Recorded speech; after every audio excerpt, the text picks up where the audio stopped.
Good evening, and welcome to another one of my episodes of A Verse a Day Keeps Islam Away. Today I would like to talk about something called abrogation and nasakh. Abrogation is a fascinating process that Muslim scholars have come up with in order to prevent themselves or prevent the Qur'an from contradicting itself. Abrogation, which sort of takes over a previous verse if one contradicts the other.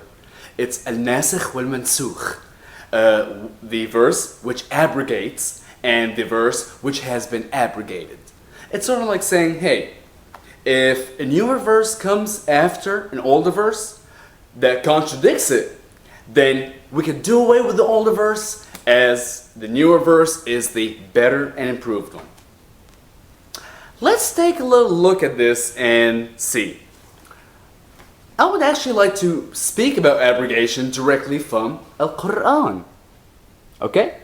First thing I'd like to go to is Surah Al-Baqarah, Al-Qur'an, Surah number 2, verse number 106. Whatever communications we abrogate or cause to be forgotten, we bring one that is better or like it. Do you not know that Allah has power over all things? So in this verse it's very clear that every now and then Allah might decide, hey, you know what I told Muhammad is not really what I really intended to tell him, or I changed my mind, or you know what, I got a better one for you, get better verse, better surah. So it's okay. He will abrogate the previous one and give you a better one. Now, let us move on to a different surah. Surah Al-Hajj, the pilgrimage. Al-Qur'an, book number 22, verse number 52. And we did not send before you any apostle or prophet, but when he desired, the shaitan made a suggestion respecting his desire. But Allah annuls that which the shaitan casts. Then does Allah establish his communication, and Allah is knowing and wise.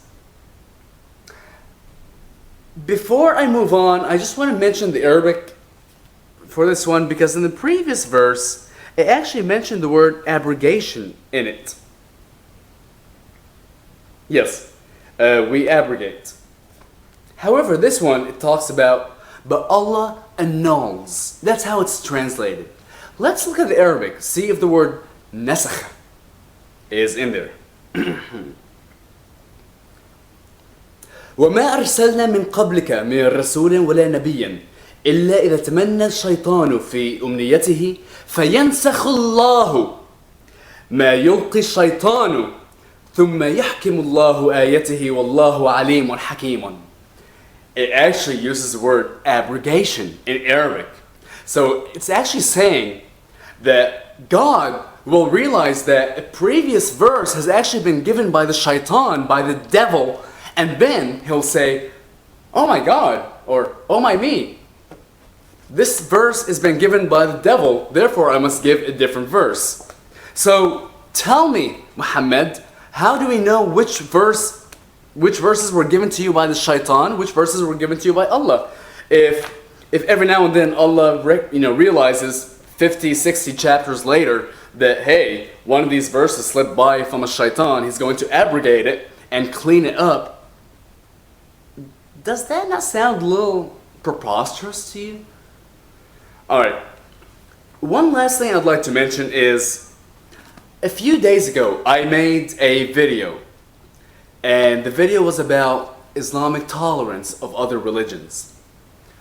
I mentioned in it Surah number 109, Surah Al-Kafirun, in which it was mentioned that to you be my religion, to me be my religion, and I'm not going to go through the whole thing again, you can look at it. But essentially it's a laissez-faire type of attitude. You do whatever you want and I will do whatever I want.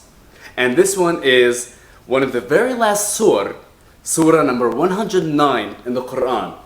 Therefore, obviously, it abrogates everything before it.